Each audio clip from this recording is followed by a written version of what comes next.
नमस्कार साथियों, एक बार पुनः आप सभी का स्वागत है कंपटीशन एकेडमी के इस यूट्यूब चैनल पर। मैं हूं चंद्र प्रकाश शेलक और मैं लेकर आया हूं आप तक शिक्षक भर्ती परीक्षा हेतु सबसे महत्वपूर्ण उन 25 क्वेश्चन जो वर्तमान में कंपटीशन एकेडमी के द्वारा जो सुबह और शाम के जो बैचेस हैं जो टीचर भर्ती के लिए आयोजित हो रहे हैं उनमें जो हम क्लास टेस्ट लेते हैं उस पर आधारित क्वेश्चन जो सबसे महत्वपूर्ण है। हर टॉपिक पर आपको कुछ ऐसे प्रश्नों को तैयार करना है जिनको कंठस्थ कर लीजिए, जहां से सवाल बार बार रिपीट यहां पर होता है। तो इन प्रश्नों को आप ध्यान से देखिए और मेरे साथ साथ आप बनाने की कोशिश कीजिए। आपने पिछले जो वीडियो था ऑब्जेक्टिव एमसीक्यू प्रैक्टिस वाला, उसमें बहुत सारे आप लोगों ने आंसर किए थे, कमेंट किए थे, क्वेश्चन था उस पर, तो वो बहुत ही सही था, आपका बिल्कुल सही था। तो इस क्रम में मैं आज थोड़ा सा आप लोग के जो बातें थी कि क्वेश्चन पेपर थोड़ा सा जूम कर लीजिएगा सर, तो मैं उसको जूम करके दिखाता हूं और आप भी हर प्रश्न के साथ जो है, अगर मान लीजिए आप प्रश्न 1 को सॉल्व कर रहे हैं तो प्रश्न 1 का आंसर क्या होगा, तो 1 का बी है कि सी है डी, ऐसा आप जो कमेंट यहाँ पर करके अपना आंसर भी इवेल्यूट कर सकते हैं। तो चलिए शुरुआत करते हैं। टॉपिक क्या है? सीडीपी है, बाल विकास एवं शिक्षा शास्त्र है। ऐसे तमाम कैंडिडेट जो इस परीक्षा में पार्टिसिपेट कर रहे हैं, मैं उनको कहना चाहूंगा कि बिना किसी देर के तैयार हो जाइए।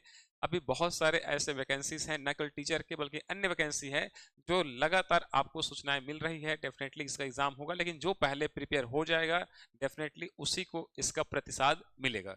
बिना किसी देरी के चलिए आइए शुरुआत करते हैं आज का ये प्रैक्टिस सेशन। तो पहला प्रश्न आप देख रहे हैं, सबसे पहला प्रश्न है कि मनोविज्ञान विषय के जनक कौन है? तो आप मुझे देखकर बताइए। पहला सवाल, इस सवाल का हम आंसर देखें तो आपको ध्यान रखना होगा कि पहले पूर्व मनोविज्ञान विषय या शिक्षा मनोविज्ञान भी कहें, इस विषय को पहले किस विषय में पढ़ते थे? तो दर्शन शास्त्र में पहले पढ़ा जाता था। दर्शन शास्त्र का हिस्सा था मनोविज्ञान, और उस मनोविज्ञान विषय को बड़े स्तर पर इस्टेब्लिश करने में, लैब स्थापना करने में, जहां प्रॉपर अध्ययन किया जा सके मानवीय मानसिक प्रक्रियाओं का, अनुभवों का, व्यवहारों का, इस पर एक लैब बनाते हैं 1879 में। कब? 1879 में। कौन बनाते हैं? विल्हेम उंट बनाते हैं, ध्यान रखना। कहां पर? जिपजिंग में। जिपजिंग नाम का शहर है, कहां पर है? जर्मनी में। और इन्होंने ही फर्स्ट टाइम क्या किया था? इस बड़े स्तर पर इस विषय को स्टेब्लिश करने में अपना योगदान दिया था। इसलिए हम मनोविज्ञान के जनक के रूप में विल्हेम उंड को लेते हैं, ध्यान रखना। ऑप्शन में विलियम जेम्स भी लिखा रहता है, लेकिन आंसर किसको लेना है? विल्हेम उंड को लेना है। ठीक, इन्होंने ध्यान रखना 1890 में, विलियम जेम्स ने ध्यान रखना 1890 में लैब की स्थापना किया था। विल्हेम उंट ने 1879 में लैब की स्थापना किया था, ताकि मनोवैज्ञानिक चीजों को, विषयों को अध्ययन किया जा सके, व्यवस्थित और क्रमबद्ध अध्ययन किया जा सके। हमें दोनों में किसी एक का चयन करना है तो आप विल्हेम उंट को लेंगे। अगर इस सवाल का ऑप्शन रहता सी क्या रहता? ए प्लस बी दोनों, यानी कि विलियम जेम्स और विल्हेम उंट दोनों रहता तो डेफिनेटली आंसर होता दोनों। लेकिन किसी एक को सिलेक्ट करना है तो विलियम उंट को लेंगे। क्लियर है? यहां पर विलियम जेम्स की किताब को याद रखना। किताब का नाम है, किताब पूछा जाता है, पूछा गया है तो साइकोलॉजी। ठीक है, साइकोलॉजी। ठीक है, साइकोलॉजी। ठीक है, प्रिंसिपल ऑफ साइकोलॉजी। क्या है? प्रिंसिपल ऑफ साइकोलॉजी इनके किताब का नाम है। मैं यहां लिख देता हूं फिर से, क्या किताब का नाम है? प्रिंसिपल। ठीक है, प्रिंसिपल ऑफ साइको। ठीक है, साइकोलॉजी है किसका? विलियम जेम्स की किताब का नाम है। लैब किसने स्टेब्लिश किया? विलियम उंट ने किया 1879 में, 1890 में किया। दोनों में हमको सिलेक्ट करना है विलियम उंट। दोनों को एक साथ चुनाव का मौका मिल रहा है तो दोनों को आंसर आपको लेना है। क्लियर है? चलिए अब बताइए मुझे, यहां पर सवाल है मनोविज्ञान के विषय में शोध और अनुसंधान के लिए प्रथम प्रयोगशाला स्थापना 1879 में किसने किया था? आपने पहले बता चुका हूं आपको, देख के मुझे बताइए इसका आंसर। आप लोग बताइए क्या होगा इसका आंसर। तो पहला ऑप्शन है विलियम जेम्स है, सेकंड प्रोफेसर रॉस है, थर्ड विलियम उंट है, और फोर्थ क्या है आपका? फोर्थ में आपको प्रोफेसर जेबी वाटसन है। तो 4 ऑप्शन दिया हुआ है, आंसर क्या होगा? दूसरा सवाल का आंसर आप लोग बताइए, क्योंकि पहले मैं आंसर यहाँ पर बता चुका हूं। क्लियर है? बढ़े तो तीसरे प्रश्न की ओर। चलिए अब हम बढ़ते हैं तीसरे प्रश्न में। बढ़ते हैं यहाँ पर जो है थर्ड जो प्रश्न है वो आप बताएंगे, शिक्षा मनोविज्ञान के जनक कौन है? ध्यान रखना, मनोविज्ञान के जनक अलग है और शिक्षा मनोविज्ञान के जनक क्या है वो भी अलग है। सेम आंसर नहीं लेना है। तो दूसरा प्रश्न आता है कि इस विषय फिर जनक कौन है? तो यहाँ पर आपको ध्यान रखना है कि इस विषय के जनक है आपका एडवर्ड एल थॉर्नडाइक है। और कहाँ से है ये? अमेरिका से है। कहाँ से है? अमेरिका से है। याद रखना है। ठीक है, सवाल क्या है आपका? तो आपका शिक्षा मनोविज्ञान पूछा जाता है कि जनक कौन है? एडवर्ड एल थॉर्नडाइक है। सवाल आया हुआ है। और आपको ध्यान रखना है कि शिक्षा मनोविज्ञान होता क्या है, या शिक्षा मनोविज्ञान का मुख्य केंद्र क्या है? तो यहाँ पर है ना, सीखने और सिखाने की प्रक्रिया शामिल है। किसके अनुसार? तो यहाँ प्रोफेसर स्किनर है। तीसरी व्यापक में पूछा गया सवाल है, ध्यान रखना, प्रोफेसर स्किनर। तो स्किनर महोदय क्या कहते हैं यहाँ पर? तो यहाँ पर स्किनर ने कहा है, किसने? स्किनर महोदय ने कहा है कि शिक्षा मनोविज्ञान कौन सा? शिक्षा मनोविज्ञान क्या है? मनोविज्ञान की शाखा है। मनोविज्ञान की एक शाखा है, ब्रांच ऑफ साइकोलॉजी। एक पहला बोला। दूसरा बोले हैं इसमें सीखने की, क्या? सीखने की और सिखाने की प्रक्रिया क्या है? शामिल है। तो इन दोनों प्रक्रिया शामिल है, उससे कहते हैं शिक्षा मनोविज्ञान। तो एक कोटेशन को बार बार पूछा है, किनका है? किनका है? प्रोफेसर स्किनर का है। क्लियर है? आगे बढ़े। ठीक, अब बढ़ते हैं नेक्स्ट सवाल की ओर। जो है उस सवाल क्या है यहाँ पर देखें। तो नेक्स्ट जो सवाल है उसको यहाँ पर देखिएगा। तो संवेगात्मक विकास में शामिल है, संवेगात्मक विकास में क्या क्या चीजें शामिल होते हैं? तो संवेगात्मक विकास क्या है? इमोशन किसको बोलते हैं? तो स्टेट ऑफ माइंड होता है, मन की अवस्था कहलाता है संवेग। आप सुख में, दुख में, दर्द में, प्रेम में, ईर्ष्या में, लालच में आप कैसा रिएक्ट करते हैं, कैसा व्यवहार करते हैं, वो आपके संवेग को दर्शाता है, आपके इमोशन को दर्शाता है। तो उसको देखते हुए बताओ, जो है प्रेम व ईर्ष्या, भय व क्रोध, खुशी और उत्तेजना, उपरोक्त सभी। इस प्रश्न का आंसर डेफिनेटली आप आंसर लगाइए, क्या होगा? सारे ऑप्शन सही हैं, इसलिए इनमें से करेक्ट लेना हमको जो है उपरोक्त सभी। इसका आंसर आप यहां पर लीजिएगा। क्लियर है? बन जाएगा। अब जब संवेगात्मक विकास की हम बात करते हैं तो यहीं पर आप जान लीजिए एक बहुत ही महत्वपूर्ण महोदय है जिन पर सवाल पूछा गया है विगत वर्षों में, पूर्व वर्षों में पूछा गया है। तो क्या सवाल पूछा गया उसको जान लीजिए। तो सवाल पूछता है संवेगात्मक विकास की, ठीक है, कितने प्रकार, कितने वर्गों में विभाजित किया जाता है? तो ये 14 प्रकार के संवेगों में विभाजित करते हैं। ठीक है, विभाजित करते हैं। कौन विभाजित करता है? तो सवाल उठता है। तो इसका आंसर है प्रोफेसर मैकडूगल। प्रोफेसर मैकडूगल ने, ठीक है, मैकडूगल ने यहाँ पर 14 संवेगों की बात यहाँ पर करते हैं। ये भी आपके टेट एग्जाम का, बीएड जो एग्जाम हुआ है, इन अलग अलग एग्जाम है, उसमें पूछा गया है कि कितना संवेगों का प्रकार होता है? 14। फिर सवाल पूछा गया किनके अनुसार? मैकडूगल के अनुसार। क्लियर है? कैसा संवेग? जैसे एक हो प्रेम हो गया, एक हो गया ईर्ष्या, 2 हो गया भय, 3 हो गया। तो ऐसे जिज्ञासा भी हो सकता है, ठीक है ना, जिज्ञासा हो सकता है, लालच हो सकता है, ईर्ष्या हो सकता है। तो ये कितने टाइप के? टोटल 14। किनके अनुसार? मैकडूगल के अनुसार। फिर अगले प्रश्न की ओर बढ़ते हैं हम यहाँ पर। अगला प्रश्न क्या कहता है यहाँ पर? नेक्स्ट आते हैं, मनोविज्ञान को किसने आत्मा का विज्ञान कहा है? किसने मनोविज्ञान को आत्मा का विज्ञान कहा है? तो यहाँ पर आपको ध्यान रखना है, कौन, किसने कहा यहाँ पर? तो यहाँ पर आ जाते हैं हम लोग। यहाँ पर देखें, थोड़ा सा रुक जाइएगा, यहाँ पे थोड़ा सा स्क्रीन आपका थोड़ा सा नीचे करता हूं मैं ताकि आपको प्रश्न दिखे यहाँ पर। ठीक है, तो यहाँ हम फिर से वापस आते हैं। सवाल क्या है यहाँ पर? सवाल है यहाँ पर, मनोविज्ञान को किसने आत्मा का विज्ञान कहा है? तो आपको ध्यान रखना है 3 बड़े महोदय का नाम आता है जिन्होंने इस कॉन्सेप्ट बोलते हैं आत्मा का विज्ञान कहते हैं। तो कौन कहते हैं? एक नाम है जिसको हम बोलते हैं डेकार्ट। ठीक है, किसने कहा है? डेकार्ट ने। मैंने आपको बताया कि जो मनोविज्ञान जो विषय है, जो साइकोलॉजी है, पूर्व में किसका? दर्शन शास्त्र का हिस्सा था। तो जो दार्शनिक थे वही क्या बने? मनोवैज्ञानिक भी कहलाए। तो कौन से ऐसे मनोवैज्ञानिक? तो 3 मनोवैज्ञानिक, एक है डेकार्ट है, एक अरस्तु और क्या है? प्लेटो है। इन्होंने मनोविज्ञान को, साइकोलॉजी को क्या बोला है? आत्मा का विज्ञान कहा है। ठीक है, तो यहाँ पे अरस्तु आएगा, यहाँ पर प्लेटो आएगा, तो इन तीनों को आएगा। तो इसके हिसाब से आप मुझे इस प्रश्न को देखकर बताइए कि मनोविज्ञान को किसने आत्मक विज्ञान कहा है, तो इसका आंसर क्या होगा? ए प्लेटो, बी विल्हेम उंट है, एडवर्ड एल थॉर्नडाइक है और आपका प्रोफेसर वाटसन है। तो आंसर मुझे कमेंट में बताइए सवाल नंबर 5 का जो है। फिर सवाल नंबर 6 में आ जाते हैं। सवाल 6 में पूछा गया है प्रिंसिपल ऑफ साइकोलॉजी। वीडियो को फिर से पीछे जाकर देखो, वीडियो को फिर से पीछे जाकर देखो और इस सवाल का सवाल नंबर 6 का मुझे आंसर चाहिए कि इसमें आंसर क्या होगा। विलियम जेम्स होगा कि विलियम उंट होगा, फिर प्रोफेसर रॉस है या फिर प्रोफेसर वाटसन है। इसका भी मैं एक्सप्लेनेशन अभी क्लास में आपको बताया हूं। आंसर मुझे 6 का क्या होगा कमेंट में जल्दी से बताइए। फिर आते हैं अगला प्रश्न की ओर। नेक्स्ट हमारा प्रश्न है प्रश्न नंबर 7 है। प्रश्न 7 क्या है कहता है, प्रश्न 7 हमको बता रहा है कि वर्ष 1916 में, वर्ष 1916 में मनोविज्ञान विभाग साइकोलॉजी डिपार्टमेंट की स्थापना भारत के किस विश्वविद्यालय में हुआ था? तो आपको ध्यान रखना है इस संबंध में दो तथ्य है। 1915 में पहली बार कलकत्ता विश्वविद्यालय में, ठीक, कब? 1915 में किसके साथ?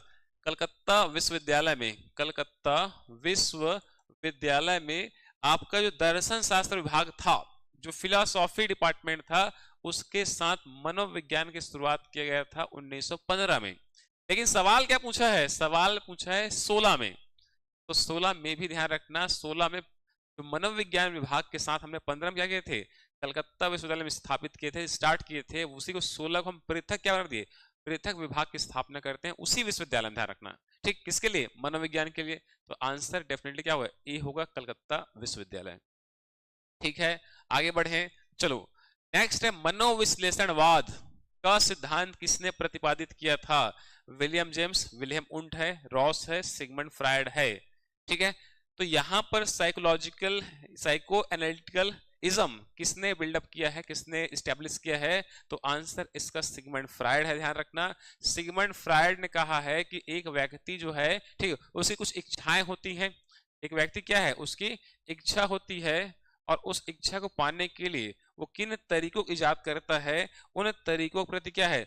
द्वंद्व उत्पन्न होता है। तो इन इच्छा व द्वंद्व की व्याख्या हमको जो है इस मनोविश्लेषणवाद में, ठीक है, सिगमंड फ्रायड द्वारा किया जाता है। बहुत ही महत्वपूर्ण नाम है और इनके सिद्धांतों को आप देखेंगे तो बहुत ही कह सकते हैं आपको सीखने को, जानने को आपको मौका मिलेगा। सीडीपी को इसलिए नहीं पढ़ना है कि टीचर भर्ती का पाठ्यक्रम का हिस्सा है, बल्कि इसलिए पढ़ना है क्योंकि इस सब्जेक्ट से आपको जीवन जीने का और विशेषकर बच्चों के प्रति आपका रवैया कैसा होगा, इसको सीखने का मौका मिलता है शिक्षा मनोविज्ञान से, या फिर कह सकते हैं बाल विकास एवं शिक्षा शास्त्र से। तो अगर आप जो है सीडीपी से लव करेंगे तो सीडीपी आपसे भी आपके जीवन से लव करना स्टार्ट कर देगा। तो आप इसको इस नजरिए से यहां पर पढ़िएगा। चलो अब आते हैं अगले प्रश्न की ओर। अगला प्रश्न क्या कहता है? 8 नंबर प्रश्न देखो, इसमें दिया गया प्रयोगात्मक मनोविज्ञान जनक कौन है? तो अगर आप क्लास में बैठ रहे हैं, रेगुलर क्लासेस चल रहा है, उस क्लास में बैठते हैं, तो डेफिनेटली आपका लगभग हर वो क्वेश्चन बनेगा जो हमारे सीजी व्यापम द्वारा होने वाली इस भर्ती परीक्षा में पूछा जाएगा। डेफिनेटली आपको मैं यकीन दिलाता हूं, आप चाहे तो डेमो लेके देख सकते हैं किस तरह से कक्षाएं यहाँ पर चल रही है और प्रॉपर टेस्ट में स्टूडेंट का परफॉर्मेंस क्या है, ये भी आप यहाँ पर आकर देख सकते हैं। चलिए तो अब बात करते हैं प्रयोगात्मक मनोविज्ञान जनक कौन है। तो अगर मैंने आपको बताया कि भाई 1879 में, कब? 1879 में क्या हुआ था? फर्स्ट लैब स्टार्ट किया गया था। लैब किसने स्टार्ट किया था? विलियम उंट ने किया था, ठीक। और इसके बाद व्यवस्थित क्या हुआ? अध्ययन मनोविज्ञान प्रारंभ होता है। इस कारण हम इनको, विलियम उंट को, 3 चीजों का जनक कहते हैं, ध्यान रखना। पहला जनक है मनोविज्ञान का, मनोविज्ञान का जनक है। दूसरा जनक क्या है? प्रयोगात्मक मनोविज्ञान, प्रयोग लैब किसने स्टार्ट किया?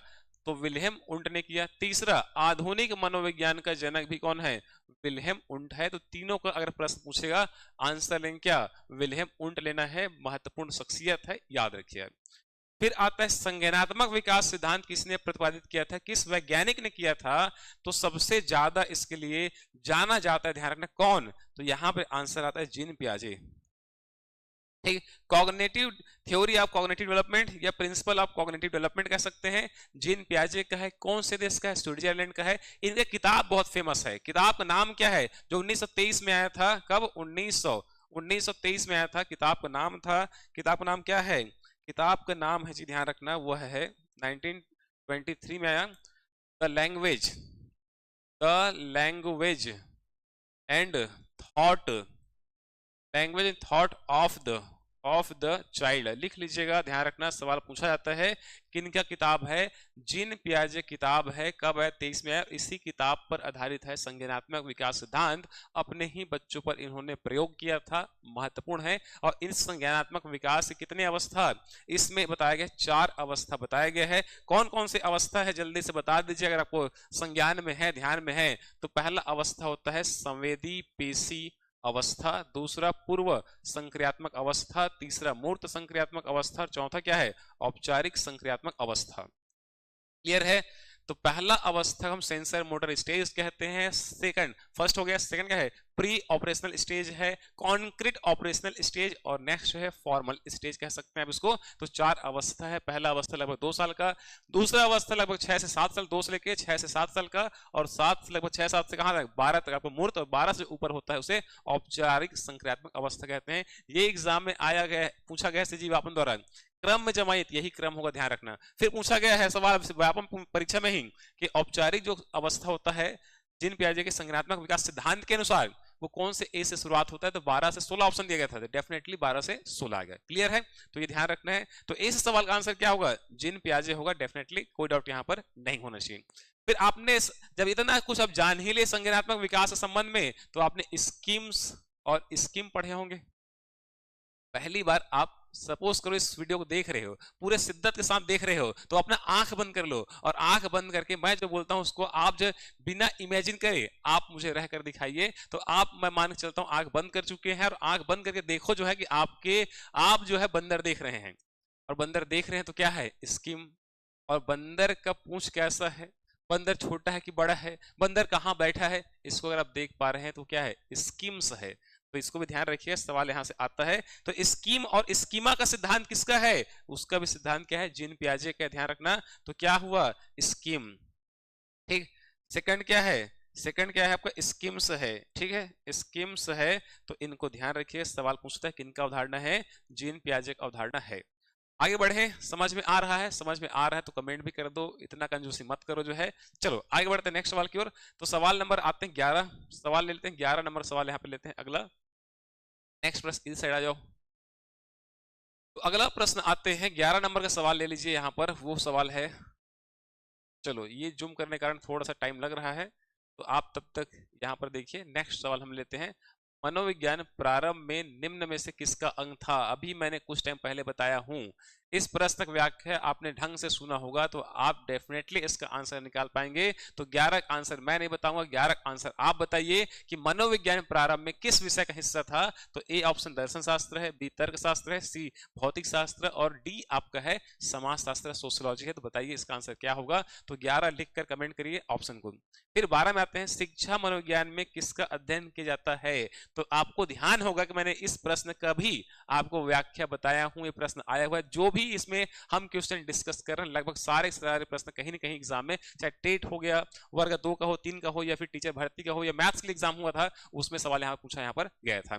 तो चलो देखते हैं शिक्षा मनोविज्ञान में क्या अध्ययन करते हैं। तो क्या शिक्षा की उपयोगिता करते हैं क्या, दूसरा सीखने और सिखाने या शिक्षण की प्रक्रिया का, कुछ याद आया, स्किनर महोदय, बिल्कुल। तो ये सवाल कहां से आया हुआ है, प्रोफेसर स्किनर के विचार से आया है।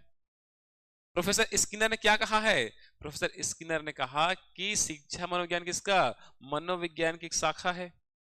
अरे याद है कि नहीं है, ध्यान देख नहीं दिए, मनोविज्ञान क्या है, शाखा है, की शाखा है।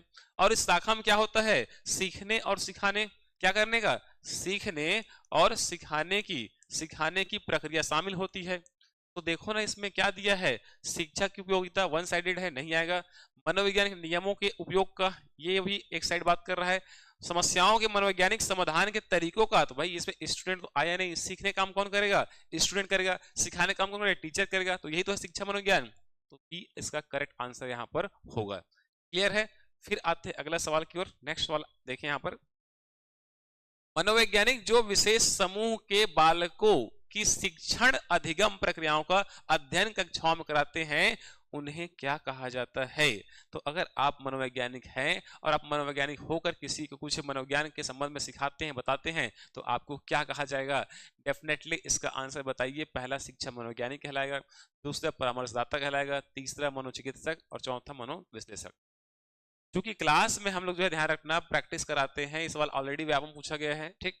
तो प्रैक्टिस कराते हैं तो उसमें नीचे में एग्जाम का नाम रहता है और उसमें आंसर भी लगा रहता है, तो उसको हमने जानबूझ हटाए हैं ताकि स्टूडेंट क्या करे, उसको खुद से प्रैक्टिस कर पाए। तो डेफिनेटली मनोवैज्ञानिक, ठीक है, तो विशेष समूह के बालकों क्या करता है, स्टूडेंट कई टाइप के होते हैं, कुशाग्र बुद्धि हो सकते हैं, मंद बुद्धि हो सकते हैं, औसत बुद्धि हो सकते हैं, वंचित वर्ग से बुद्धि हो सकते हैं, वंचित विशेष आवश्यकता वाले बच्चे हो सकते हैं। तो उन सारे बच्चों के स्थिति को समझ से जो पढ़ाता है उसे शिक्षा मनोवैज्ञानिक कहलाते हैं। ठीक, क्लियर है, बन जाएगा। चलो अगला प्रश्न आप स्क्रीन पर देख रहे हैं लिखा हुआ है छात्रों की आवश्यकताओं, वही प्रश्न, रुचियों को, आवश्यकता हो गया, दूसरा क्या है, रुचियों को जानने में शिक्षक ज्ञान किस विषय से संबंधित है? तो शिक्षा का दर्शन है, शिक्षा का मनोविज्ञान है, शिक्षा का समाजशास्त्र है और शिक्षा का राजनीति विज्ञान है। तो क्या होगा जी, शिक्षा का मनोविज्ञान होगा। डेफिनेटली इसका भी आंसर बी होगा। चलो अब आते हैं, हमारा 14 नंबर सवाल हो गया। 14 के बाद आते हैं 15 में आ जाओ, बाल्यावस्था होती है। तो मनोवैज्ञानिकों ने बाल विकास की अवस्थाओं को अलग अलग वर्गों में बांटते हैं। जैसे कुछ नाम हम पहले लिख लेते हैं ताकि आपको समझ में यहाँ पर आए। तो पहला हम नाम लिखते हैं यहाँ पर है, अगर हम लिखते हैं प्रोफेसर रॉस, अगर हम यहाँ पे देखें कुछ लोग नाम लिखते हैं जिन्होंने क्लासिफाइड किए हैं, तो पहला नाम हम ले लेते हैं यहाँ पर प्रोफेसर रॉस। रॉस ने कितने वर्गों में बांटते हैं बाल विकास को? 4 वर्गों में। प्रोफेसर सैले, इन्होंने कितने अवस्था में? 3 अवस्था में। फिर हम बात करते हैं यहाँ पर जो है कॉलसनिक, कॉलसनिक ने कितने अवस्था में बांटते हैं? 7 अवस्था में बांटते हैं। प्रोफेसर हरलॉक, प्रोफेसर हरलॉक कितने अवस्था में बांटते हैं? 11 अवस्था में बांटते हैं। जिन प्याजे पूछ दिया, तो जिन प्याजे कितने में? तो जिन प्याजे पूछता है आपका 4 अवस्था में यहाँ पर बांटते हैं। ठीक, ठीक है। तो इन सारे जो अलग अलग मनोवैज्ञानिक हैं, इनके वर्गीकरण के जब हम अध्ययन कर पाते हैं, अध्ययन करते हैं, तो उस अध्ययन के आधार पर हम सामान्य 4 वर्गीकरण हमको देखने को मिलता है। पहला होता है गर्भावस्था, दूसरा होता है शिशु अवस्था या शैशवावस्था, तीसरा होता है बाल्यावस्था और चौथा होता है किशोरावस्था। तो 4 इनके विभाजन को ध्यान रखते हुए 4 वर्ग बांट सकते हैं। पहला जो अवस्था है वो गर्भधारण से लेकर आपका बच्चे के जन्म मतलब 9 महीने का होता है। दूसरा 9 महीने से लेके आपका कितना 5 साल तक होता है, 5 6 साल कह दीजिए जो है, और बाल्यावस्था 6 से 12 साल का होता है और किशोरावस्था 12 से 18 वर्ष का होता है। ठीक, तो यहाँ पर पूछा क्या गया था, बाल्यावस्था होती है, ठीक है, तो बाल्यावस्था होती है कितना आपका 6 से 12 वर्ष तक। तो कहाँ तक पूछा है, तो तक बोला ना, बाल्यावस्था होती है, तो 5 वर्ष तक नहीं होगा, 21 वर्ष तक नहीं होगा, इनमें से कोई नहीं, 12 वर्ष तक। ठीक, कहाँ तक? 12 वर्ष तक होता है, इसका आंसर होगा, याद रखना है। ठीक, अब आया सवाल, नेक्स्ट आया हुआ सवाल, उसको देखिए, शैशवावस्था की मुख्य विशेषता क्या नहीं है? शैशव अवस्था में बच्चे का जन्म हुआ है, ठीक, शैशव में बच्चे का जन्म हो गया है। अब हो गया है तो उस टाइम पे उसे क्या विशेषता नहीं होगी? सीखने की प्रक्रिया में क्या तीव्रता दिखाएगा बच्चा, या फिर जिज्ञासा होगा, कुछ जो जानना चाहे उसे पूछेगा, अनुकरण द्वारा सीखने प्रवृत्ति, बच्चा भी जन्म हुआ भाई तो क्या करेगा? तो यहाँ पर ध्यान रखना, चिंतन की प्रक्रिया, चिंतन की प्रक्रिया यहाँ पर जो है नहीं करता, उसकी मुख्य विषय, बाकी सब करेगा, बाकी सब करेगा, चिंतन की प्रक्रिया बच्चा यहाँ पर नहीं कर पाएगा, इसको ध्यान रखना है। ठीक है, फिर अगला सवाल के हम बढ़ते हैं, यहाँ पर जो है नेक्स्ट है 17 नंबर सवाल है, इसमें देखें तो 17 नंबर सवाल कहता है शारीरिक विकास संबंध नहीं होता है, शारीरिक विकास संबंध नहीं होता है, इस प्रश्न का आंसर बताइए। तो यहाँ पर शारीरिक विकास, जब हम बाल विकास की बात करते हैं तो बाल विकास गर्भावस्था से लेकर मृत्यु पर्यंत चलने वाली क्रिया कहलाता है बाल विकास। और बाल विकास में शारीरिक विकास, मानसिक विकास, संज्ञानात्मक विकास, संवेगात्मक विकास, सांस्कृतिक सामाजिक सांस्कृतिक विकास, नैतिक विकास शामिल है। क्लियर है, इन सभी विकास शामिल होते हैं। तो इसमें जब शारीरिक विकास पूछा गया है तो शारीरिक विकास में, ठीक है, शरीर के अंगों को बढ़ना, तो कौन देखो अंग बढ़ रहा है, तो शरीर के भार बढ़ेगा डेफिनेटली, कंकाल तंत्र बढ़ेगा डेफिनेटली, मांसपेशी ये भी क्या होगा, बढ़ेगा डेफिनेटली, लेकिन बुद्धि इसमें शामिल यहाँ पे नहीं होगा। अगर बुद्धि शामिल करेंगे तो ये हो जाएगा मानसिक विकास हो जाएगा। क्लियर है, ध्यान रखना है। चलो, किशोरावस्था में बच्चे किस प्रकार समस्याओं का सामना करते हैं?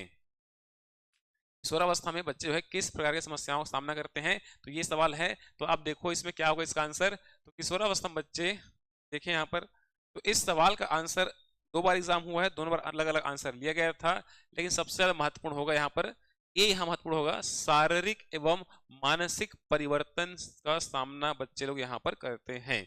शारीरिक और मानसिक परिवर्तन संबंधित सामना यहाँ पर करते हैं, ये इसका आंसर होगा।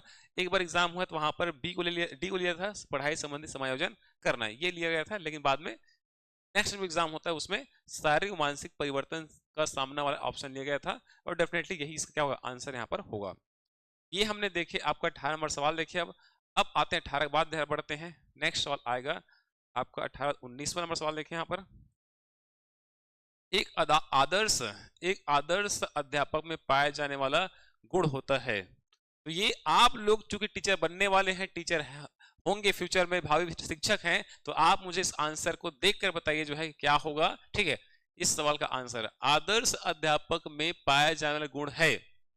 तो पहला गुण क्या है जी, लोकतंत्रात्मक दृष्टिकोण का मतलब क्या होता है। तो लोकतंत्रात्मक दृष्टिकोण का मतलब होता है क्लासरूम चल रहा है और सारे क्लास में बच्चे बैठे हैं, पढ़ने के प्रति इंटरेस्टेड हैं कि नहीं है, इस बात को ध्यान रखना, उनके विचारों को, उनके सलाहों को क्या करना, ध्यान रखना। तो हम क्या करते हैं, एक फ्रेंडली माहौल में, एक मित्रपूर्ण माहौल में क्या करें, हम क्लास को संचालित करें। डेफिनेटली ऐसा नहीं करना चाहेंगे आप, बिल्कुल आप ऐसा करना चाहेंगे।